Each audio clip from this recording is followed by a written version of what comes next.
Hello everyone guys, welcome back to YouTube channel knowledge क्रीडा. विद्यार्थी मित्रांनो, आज 10वीचा मराठीचा पेपर झालेला आहे आणि विद्यार्थी मित्रांनो, या 10वीच्या मराठीच्या पेपरचं सोल्युशन, टोटल सोल्युशन या व्हिडिओमध्ये मी तुम्हाला सांगणार आहे. तर विद्यार्थी मित्रांनो, व्हिडिओ कंप्लीट बघा. एक प्रश्नाचं उत्तर आपण या व्हिडिओमध्ये बघणार आहोत, ठीक आहे. आणि विद्यार्थी मित्रांनो, खूप महत्त्वाचं म्हणजे की हा तुमचा पहिला पेपर होता आणि पहिल्या पेपरसाठी मी तुम्हाला सांगितले होते की कशाप्रकारे तुम्हाला प्रश्नाचे उत्तर लिहायचे आहेत, कशाप्रकारे तुम्हाला कोणते प्रश्न विचारले जाणार आहेत आणि त्याचप्रमाणे तुमचा जो पेपर होता तो आलेला आहे. मला मुलं जे आहेत व्हॉट्सअपवरती सुद्धा सांगत आहेत. तर विद्यार्थी मित्रांनो, हा तुमचा पहिला पेपर होता आणि बघा, जसं मी तुम्हाला सांगितलं होतं ना कोणते क्वेश्चन येणार, कशाप्रकारे येणार. तर विद्यार्थी मित्रांनो, त्या व्हिडिओला जवळपास 1.5 म्हणजे 1.5 लाख विद्यार्थ्यांनी पाहिलेला आहे.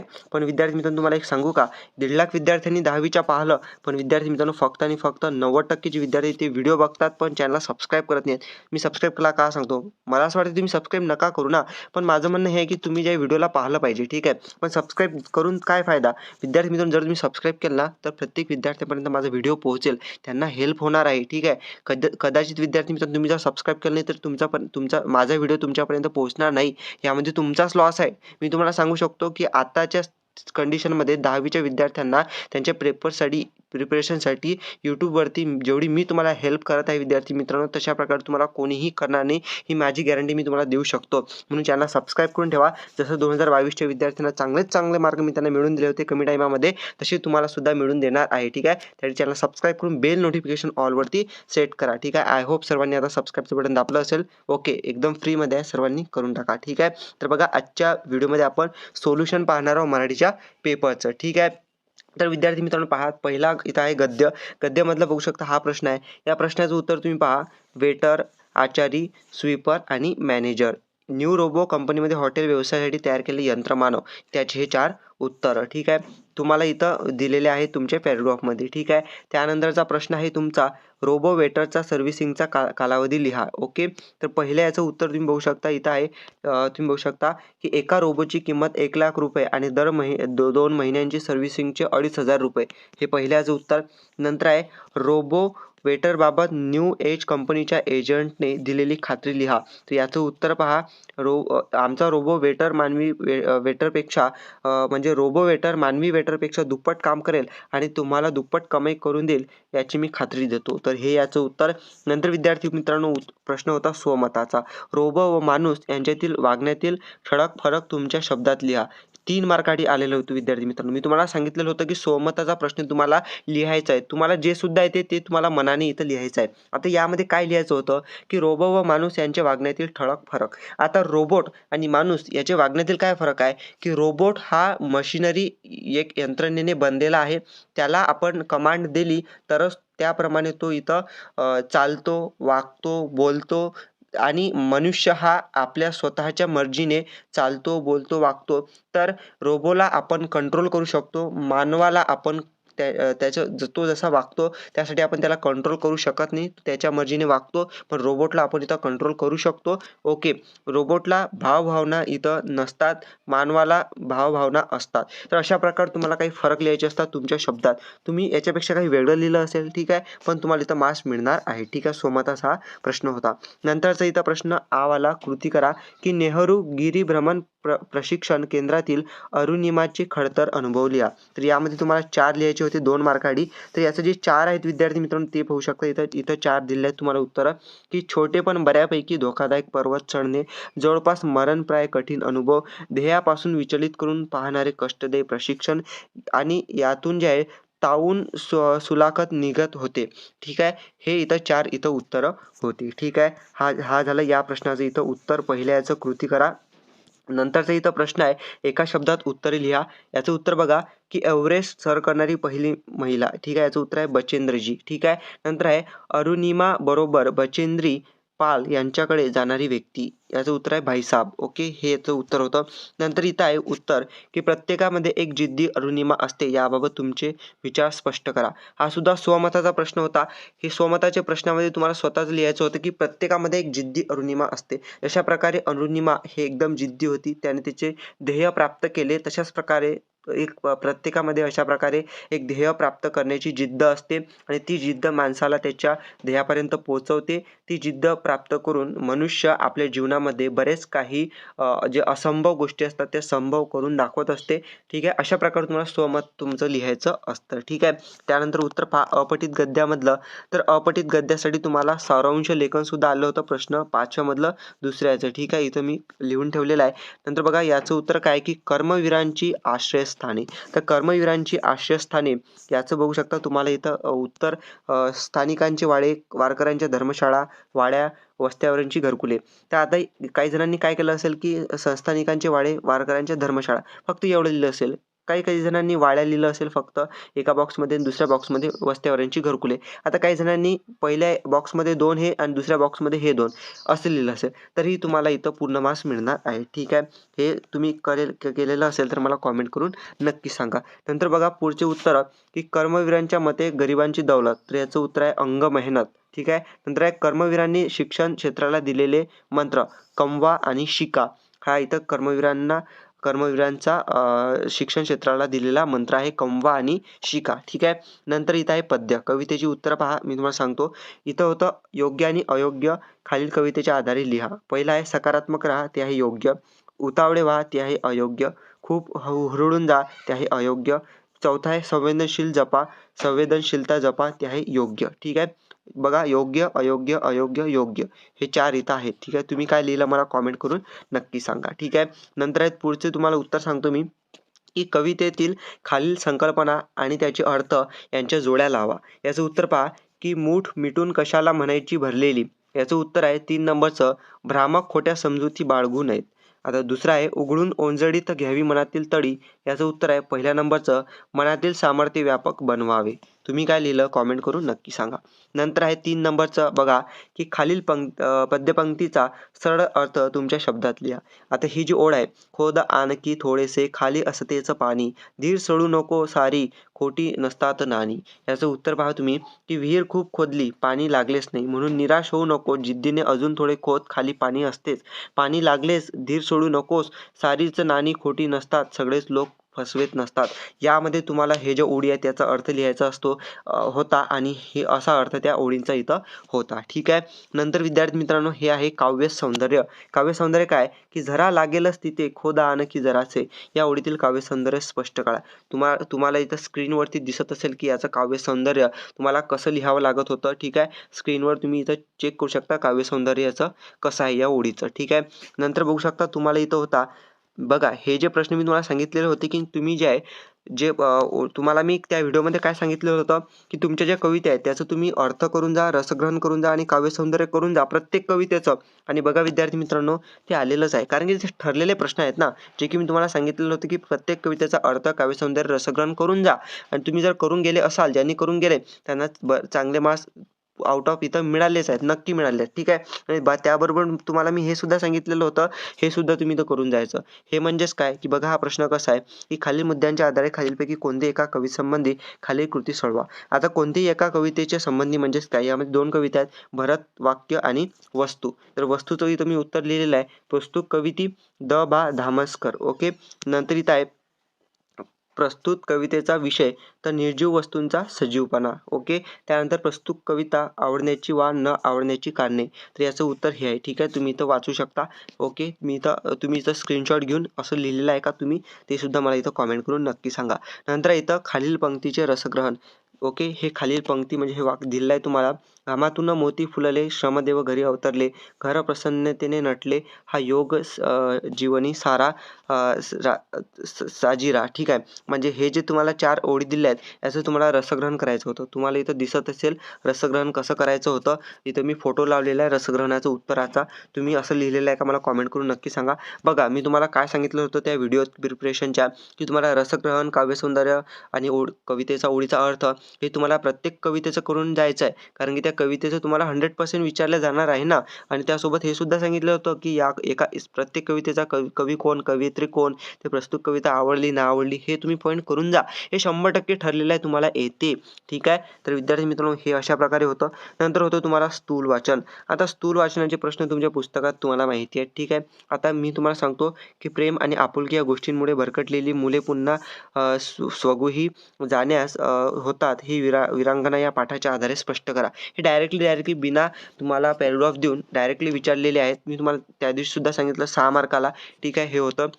तुम्ही जे आहे हे नक्की लिहिलेलं असेल. ओके. याची उत्तरं तुम्ही तुमच्या पुस्तकामधून पाहू शकता. 6 मार्काची ते तुम्ही इथं चेक करून घ्यायचे. आता सर्वात महत्त्वाचं मी तुम्हाला काय सांगितलेलं होतं, भाषा अभ्यास. भाषा अभ्यास 100% येणार आहे हे मी तुम्हाला सांगितलेलं होतं. आणि बघा मागच्या वर्षीचाच एक प्रश्न यामध्ये आलेला होता, तो म्हणजेच की समासामधलं भाजीपाला. याचं काय होतं की समाहार द्वंद्व समास. ठीक आहे. मी तुम्हाला त्या पेपरमध्ये काय सांगितलं होतं की तेच प्रश्न नाही येणार, पण त्या टाईपचे तुम्हाला उदाहरणं करायची आहेत. ठीक आहे. जर ज्यांनी हे प्रॅक्टिस केली असेल ना त्यांना 100% चांगले मार्क्स मिळाले असतील. म्हणून माझा व्हिडिओ मी काय म्हणत असतो या व्हिडिओत ते नक्की ऐकत जा. ठीक आहे. मी असं म्हणत नाही की तेच प्रश्न येणार. मी सांगत असतो की तुम्हाला मी काय सांगत आहे की असे प्रश्न ठरलेले आहे 100% येणार. म्हणजे त्या टाईपचे येणार. ठीक आहे. म्हणजे तोच नाही येणार, पण त्याचं जे बाकीचे उदाहरणं आहेत ते इथं येणार आहे. ठीक आहे. असंही तुम्ही लक्षात घ्या. नंतर कमल नयनचा इथं कर्मधारय समास. ठीक आहे. तर विद्यार्थी मित्रांनो पुढचं पहा. शब्दसिद्धी.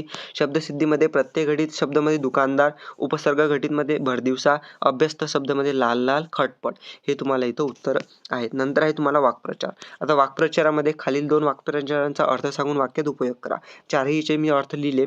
कान देऊन ऐकणे म्हणजे लक्षपूर्वक ऐकणे, कसब दाखविणे म्हणजे कौशल्य दाखवणे, हुशारी दाखवणे. 2 पैकी कोणतेही एक लिहिलं असेल तर चालेल. आनंद गगनात न मावणे, खूप आनंद होणे, तगादा लावणे, एखाद्या गोष्टीसाठी मागे लागणे हे याचे अर्थ होतात. आता वाक्यात उपयोग तुम्हाला करायचा होता जसं की कान देऊन ऐकणे. ठीक आहे. तर उदाहरणार्थ मी घेतो तो की समजा रोहित हा शिक्षक शिकवताना कान देऊन ऐकत होता, म्हणजेच काय लक्षपूर्वक ऐकत होता. नंतर काय की कसब दाखवणे, कौशल्य दाखवणे. याचा वाक्यात उपयोग आपण कशा प्रकारे करू शकलो असतो तर मी सांगतो की बस स्थानकावरती एक गरीब मुलगी तिचे कसब दाखवत होती. ठीक आहे. हे इथं वाक्यात उपयोग. नंतर आनंद गगनात न मावणे की राहुलला त्याच्या बोर्ड परीक्षेमध्ये 90% पेक्षा जास्त मार्क मिळाले म्हणून त्याचा आनंद गगनात मावत नव्हता.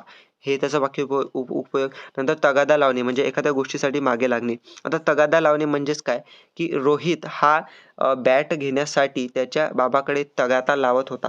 म्हणजे बॅट घेण्यासाठी म्हणजे एका गोष्टीसाठीच तो काय मागे लागत होता की मला बॅट पाहिजे म्हणजे तगादा लावत होता. यालाच म्हणतात वाक्यात उपयोग. ठीक आहे. हे तुम्ही लिहिलं असेल. असं नाही की मी जे सांगितलं तेच नाही, तुमच्या मताने वाक्यात उपयोग करावं लागते ना. तर तुम्ही लिहिलं असेल तर 4 मार्काडी आहे. बघा किती इझी आहे. ते तुम्हाला इथं नक्की मिळाले असतील. ठीक आहे. नंतर इथं शब्द संपत्ती. खालील शब्दांचे समानार्थी शब्द. डोळा याचं उत्तर आहे नयन, वृक्ष याचं उत्तर आहे झाड. ओके. नंतर आहे खालील शब्दांची विरुद्धार्थी शब्द. खाली विरुद्धार्थी शब्द बघा. वास्तवचं, कल्पित, सोयचं, गैरसोय. ओके. त्यानंतर खाली शब्दांचे वचन ओळखा. नंतर वह्याचं आहे अनेक वचन, मुलग्याचं आहे एकवचन. नंतर खाली शब्दापासून 2 अर्थपूर्ण शब्द तयार करा. आता विचारसरणीपासून 2 अर्थपूर्ण शब्द कोणते होतात तर 4 आणि विचार. अजून सुद्धा होतात जसे की सरणी. ओके. अशा प्रकारे होतात. नंतर आहे रस हा सुद्धा एक शब्द होतो. नंतर अजून सुद्धा इथं होऊ शकतात. ओके. ओके. तर तुम्ही हे बघून घ्यायचं. ओके. इथं बघू शकता वीर हा शब्द सुद्धा होते इथं. ओके. हे तुम्ही इथं पाहून घ्यायचं. असे इथं शब्द होतात. 2 अर्थपूर्ण तुम्ही लिहिले असतील तर तुम्हाला इथं मार्क्स मिळणार आहे. ठीक आहे. त्यानंतर इथं आहे लेखन नियमानुसार इथं काय तुम्हाला 2 वाक्य सोडवा. लेखन नियमानुसार तुम्हाला इथं जे 2 वाक्य आहेत ते सोडवायचे होते. म्हणजेच यामधले जे चुकीचे शब्द आहेत ते पाहायचे होते आणि वाक्य तुम्हाला पुन्हा लिहायचे होते. आता यामध्ये बघा गिर्यारोहणाने पहिल्या वाक्यात हा शब्द चुकीचा होता. याची जी विलांटी आहे ती गिर्यारोहण पहिली पाहिजे होती. हे चुकीचा शब्द होता. हे दुरुस्त करून बाकीचे शब्द बरोबर होते ते लिहून तुम्हाला लिहायचं होतं. नंतर अलीकडे इथं अलीकडे झालं ते अलीकडे पाहिजे. अलीकडे एक सुरेख परदेशी सिनेमाची विलांटी पहिली पाहिजे आणि हे तुमचं इथं बरोबर होतं. नंतर तिचं इथं जो तुम्हाला वरती टिंब दिलेला आहे अनुस्वार तो तुम्हाला इथं नव्हता पाहिजे, तो इथं चुकीचा होता. तर इथं बाकीचं बरोबर होतं ना. ठीक आहे. नंतर सरपण नीट नसलं की, आता की पहिली वेलांटी नाही दुसरी वेलांटी पाहिजे आणि गड्यांची फजितीची पहिली वेलांटी पाहिजे. ओके. तर हे तुम्हाला जे चुकीचे इथं शब्द लिहिलेले होते ते दुरुस्त करून तुम्हाला वाक्य पुन्हा लिहायचं होतं. ठीक आहे. आणि नंतर बघू शकता विद्यार्थी मित्रांनो तुम्हाला इथं आहे पारिभाषिक शब्द. आता पारिभाषिक शब्दामध्ये बघा खालील शब्दांना प्रचलित मराठी भाषेतील शब्द लिहा. वर्कशॉपचा आहे, कार्यशाळा, एक्सचेंजचा आहे, अदलाबदल. आता विद्यार्थी मित्रांनो मी तुम्हाला काय सांगितलेलं होतं की प्रिपरेशन कशी करायची त्या व्हिडिओत, की तुम्हाला जे शब्द आहेत ते इंग्लिशवाले हे तुम्हाला तुमच्या पुस्तकामध्ये मागून दिलेले आहेत. हे जर तुम्ही पूर्ण पाठ करून गेले तर 1 मार्क्स तुमचा फिक्स आहे ना, कारण की हेच तुम्हाला तुमच्या पुस्तकामध्ये शब्द आहेत किंवा एखादा हुशार विद्यार्थी असते त्याला प्रत्येक शब्दाचा अर्थ इथं माहिती असते. ठीक आहे. तर विद्यार्थी मित्रांनो हे तुम्ही नक्की केलं असेल. ओके. त्यानंतर हे विद्यार्थी मित्रांनो इथं उपयोजित लेखन. आता उपयोजित लेखनामध्ये पहिला इथं प्रश्न होता तो म्हणजेच की इथं पत्रलेखनाचा. आता पत्रलेखन बघा कसं होतं इथं, की पत्रलेखन इथं असं होतं की एक वाचनालय आहे पुस्तकालय आहे, मनोज पुस्तकालय, आनंदनगर, अकोला. अकोला म्हणजेच माझाच डिस्ट्रिक्ट. ठीक आहे. मी अकोला डिस्ट्रिक्टचाच आहे. या पेपरमध्ये आला होता. ठीक आहे. नंतर आहे दुकानाच्या वर्धापन दिनानिमित्त दिनांक 8 डिसेंबर रोजी खास सवलत. ठीक आहे. कोणत्याही पुस्तकावर 20% सवलत. आता हे जे तुम्हाला दिलेलं आहे ना, हे काय आहे नेमकं, हे काय आहे? ठीक आहे. इथपासून हे जे तुम्हाला दिलेलं आहे हे एका प्रकारची जाहिरात आहे. ठीक आहे. हे जाहिरात आहे विद्यार्थी मित्रांनो. जाहिरातीवरून तुम्हाला काय इथं पत्र लिहायचं होतं. आता पत्र 2 प्रकारे होते. ठीक आहे. एक म्हणजेच की फॉर्मल, इन्फॉर्मल म्हणजेच औपचारिक आणि अनौपचारिक. ठीक आहे. तर श्रेया किंवा श्रेयस इनामदार हे पत्र लिहिणाऱ्याचं इथं काय नाव होतं. तर इथं बघू शकता की श्रेया किंवा श्रेयस विद्यार्थी प्रतिनिधी या नात्याने शाळेतील ग्रंथालयासाठी पुस्तकाची मागणी करणारे पत्र दुकानाच्या व्यवस्थापकांना लिहिणे. म्हणजेच एखाद्या शाळेचा विद्यार्थी आहे तो विद्यार्थ्यांचा प्रतिनिधी आहे. ठीक आहे. म्हणजेच काय इथं प्रतिनिधी आहे विद्यार्थ्यांचा बाकीच्या श्रेया इमानदार किंवा श्रेयस इनामदार. ठीक आहे. तर हे विद्यार्थी प्रतिनिधी होते. जर मुलगा असेल तर श्रेया लिहिलं असेल, मुलगी असेल श्रेयस लिहिलं असेल किंवा काही लिहिलं असेल एक ना तरी चालेल. ठीक आहे. तर विद्यार्थी प्रतिनिधी या नावाने तुम्हाला त्या मनोज पुस्तकालयाला का पत्र लिहायचं होतं की आम्हाला इथं पुस्तकं पाहिजे. ठीक आहे. किंवा इथं होतं तुम्हाला हे लिहायचं होतं की संबंधित निविदाची माहिती देणारे पत्र तुमच्या मित्रमैत्रिणीला लिहा. म्हणजेच किंवा हे जाहिरात आहे की इथं 20% सूट आहे पुस्तकांची, 2000 रुपयाचे पुस्तक खरेदीवर एक पुस्तक मोफत आहे. हे तुम्ही सांगितलं असतं तुमच्या मित्रमैत्रिणीला पत्र लिहून, असं तुम्हाला लिहायचं होतं. तर आपण हे पत्र बघूया की कसं लिहायचं होतं विद्यार्थी प्रतिनिधीचं. ठीक आहे. तर फॉर्मल. ठीक आहे. कसं लिहायचं होतं बघा. सुरुवातीला तुम्ही काय लिहायचं होतं दिनांक, नंतर इथं लिहायचं होतं प्रति आणि व्यवस्थापक मनोज पुस्तकालय झाल्यानंतर तुम्हाला इथं लिहायचं होतं एवढा तुम्हाला काय लिहायचं होता पत्ता 69/314 आनंदनगर अकोला हे लिहायचं होतं. नंतर विद्यार्थी मित्रांनो तुम्हाला इथं लिहायचा होता विषय. ठीक आहे. विषय लिहायचा होता की पुस्तकांची मागणी करण्याबाबत. नंतर लिहायचं होतं महोदय झाल्यानंतर तुम्हाला पूर्ण लिहायची होती माहिती की मी या शाळेतून श्रेया इनामदार किंवा श्रेयस इनामदार आहे, विद्यार्थी प्रतिनिधी आहे. तर आमच्या शाळेला ही पुस्तकांची आवश्यकता आहे. तर मी तुमची जाहिरात पाहिलेली आहे न्यूजपेपर म्हणजेच तुमच्या काय म्हणतात त्याला न्यूजपेपरमध्ये. तर आम्हा विद्यार्थ्यांना शाळेसाठी एवढे पुस्तकं पाहिजेत आणि तुमच्या डिस्काउंटप्रमाणे. ठीक आहे. तुमच्या नियमाप्रमाणे 2000 रुपयांच्या खरेदीवर आम्हाला एक पुस्तक मोफत मिळणार. हे पाहून सुद्धा विद्यार्थी आकर्षित झाले आणि तुमच्या पुस्तकालयांमधून आम्ही इथं पुस्तकं खरेदी करण्यास तयार आहे. तर तुमच्याकडे हे पुस्तकं आहेत का, आम्हाला पाहिजेत, असं लिहायचं होतं. नंतर आपला किंवा आपली श्रेया इनामदार किंवा श्रेयस इनामदार असं तुम्हाला पत्र लिहायचं होतं विद्यार्थी मित्रांनो. ठीक आहे. तुम्ही लिहिलं असेल तर कॉमेंट करा. किंवा तुम्ही असं लिहायचं होतं की हे तुमच्या मित्र किंवा मैत्रिणीला. तर इथं तुम्हाला डायरेक्ट लिहायचं होतं. तुम्हाला अनौपचारिक पत्र आहे ना, डायरेक्ट तुमचा ॲड्रेस विद्यार्थी मित्रांनो. नंतर तुमचा इथं लिहायचं होतं की प्रिय. ठीक आहे. नंतर लिहायचं होतं जे तुम्हाला माहिती की हे पुस्तक आहेत मित्रा, तुला घ्यायचे आहेत का, 2000 रुपयाची पुस्तक खरेदी केली तर इथं आपल्याला डिस्काउंट मिळणार, एक पुस्तक मोफत मिळणार, 20% इथं सूट आहे पुस्तकांवरती. ठीक आहे. हे तुम्ही मेन बॉडी लिहायची होती, प्रिय, तुमचा पत्ता, दिनांक हे लिहायचं होतं आणि शेवटी तुमचं नाव इथं. तर विद्यार्थी मित्रांनो हे झालं अनौपचारिक पत्र. ज्याने असं लिहिलं असेल त्याला इथं चांगले मार्क्स, आउट ऑफ मार्क्स 6पैकी 6 इथं मिळाले असतील. नंतर विद्यार्थी मित्रांनो इथं बघू शकता विभाग 1 गद्य सारांश लेखनावरती हा प्रश्न होता की प्रश्न क्रमांक 1 मध्ये अपठित गद्य उत्तराचे 1/3 एवढा सारांश तुमच्या शब्दात लिहा.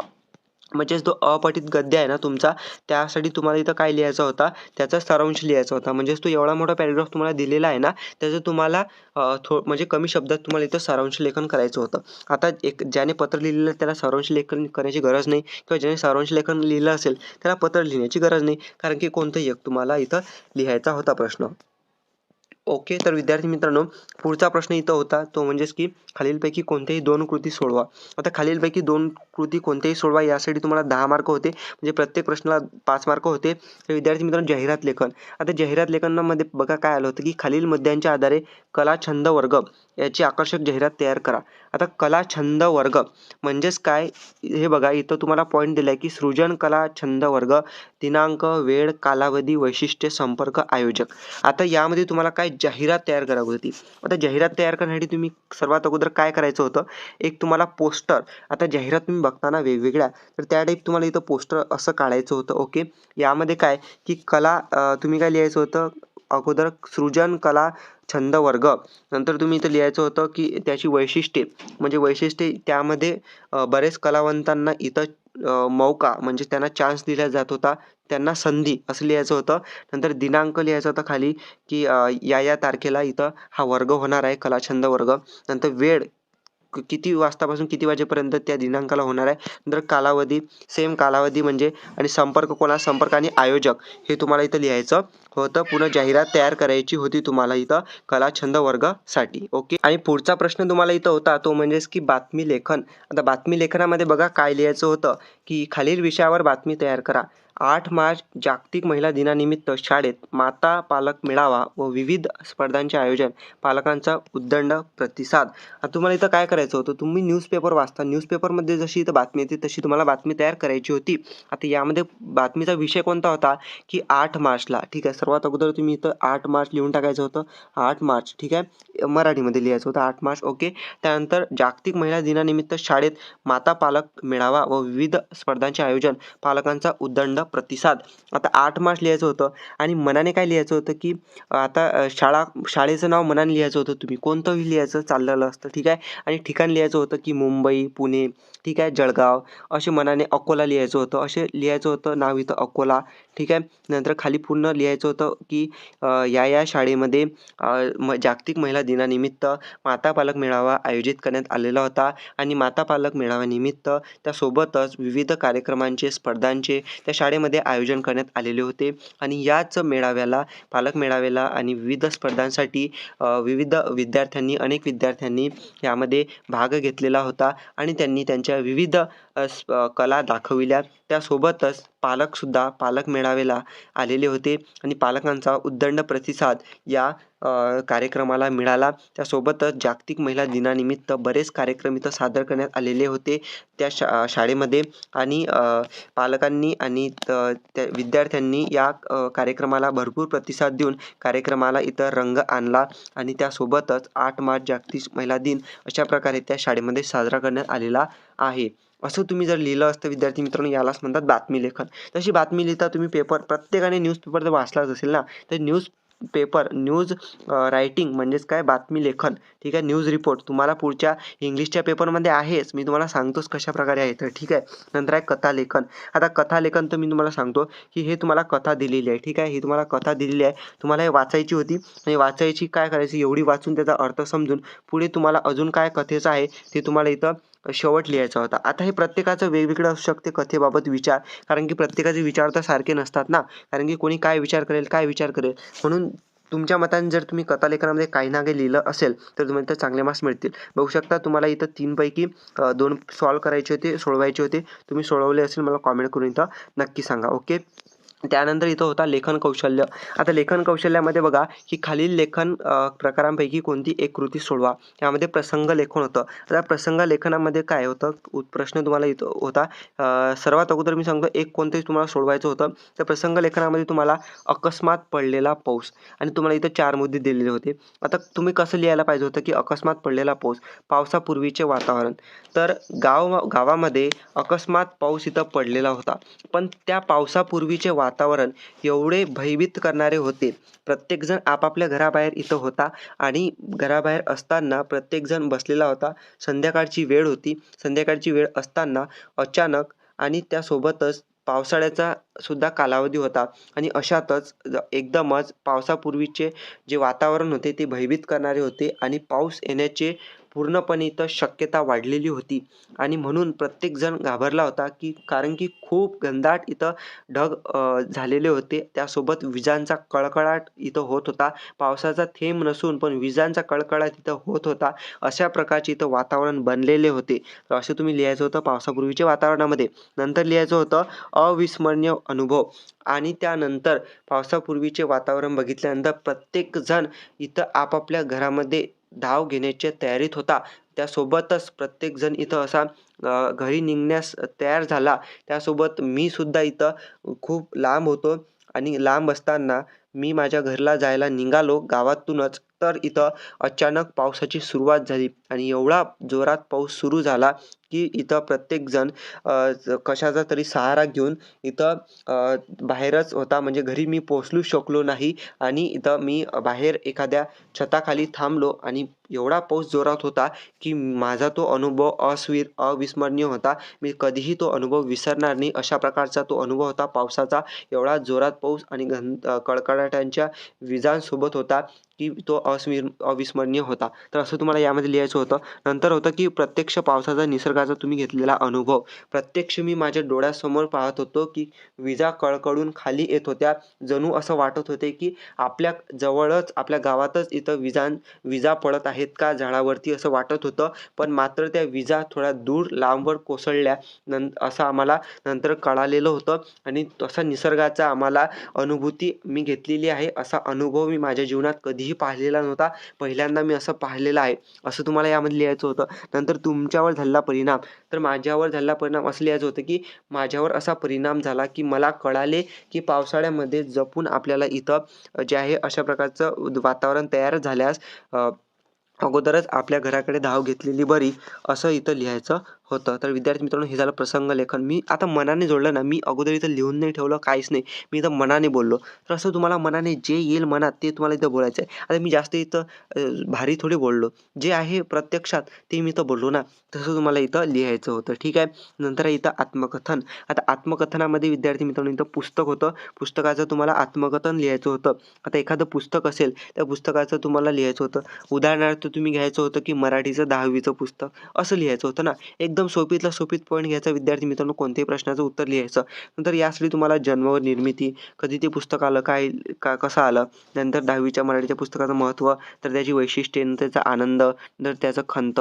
आता आनंद म्हणजेच काय, की त्या पुस्तकामधला अभ्यासक्रम पाठ करण्यासाठी आनंद येत होता. त्याचे वैशिष्ट्य असं होतं, की सोपीत सोपी चांगल्या कविता होत्या, चांगले पाठ होते, चांगले धडा देणारे पाठ होते.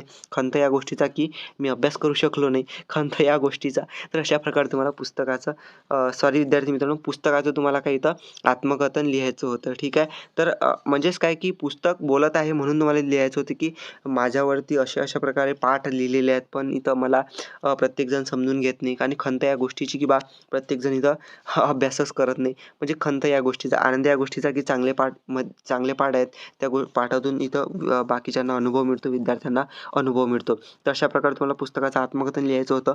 नंतर इथं वैचारिकमध्ये मी तुम्हाला सांगितलं होतं, वैचारिक हा सर्वात सोपी पॉईंट आहे. कोणतंही एक लिहायचं होतं ना, तर वैचारिकच लिहून टाकायचं होतं, की प्रदूषण एक समस्या. आता प्रदूषण एक समस्या. आता प्रदूषण, हवा प्रदूषण, जल प्रदूषण, ठीक आहे. अशा प्रकारे तुम्ही लिहू शकले असते. ठीक आहे. तर विद्यार्थी मित्रांनो, हे जर तुम्ही लिहिलं असतं तर एकदम तुम्हाला वैचारिक म्हणजेच का तुम्ही स्वतः मनाने काहीही लिहा विद्यार्थी मित्रांनो, तुम्हाला इथं मार्क मिळाले असते. आणि किती मार्काडी होतं? 8 मार्काडी होतं विद्यार्थी मित्रांनो. कोणताही एक प्रश्न लिहायचा होता आणि प्रसंग लेखन तर एवढं सोपी होतं ना, यावर्षीचं विद्यार्थी मित्रांनो खूपच सोपी होतं. ठीक आहे. जर तुम्ही असं लिहिलं असेल ना, तुम्हाला चांगले मार्क्स इथं मिळाले नक्की असतील. तर विद्यार्थी मित्रांनो, हा पूर्ण मराठी पेपरचं सोल्युशन होतं. चॅनलवरती अजून सबस्क्राईब केलं नसेल सबस्क्राईब करा. एवढ्याच चांगल्या प्रकारे तुम्हाला टीचिंगवाले आणि इम्पॉर्टंट क्वेश्चनवाले व्हिडिओ मिळणार आहे. त्यासोबत गायडन्सवाले सुद्धा व्हिडिओ मिळणार आहे. चॅनल सबस्क्राईब करून बेल नोटिफिकेशनवरती सेट करा. Thank you for watching the video. Stay connected. Thank you.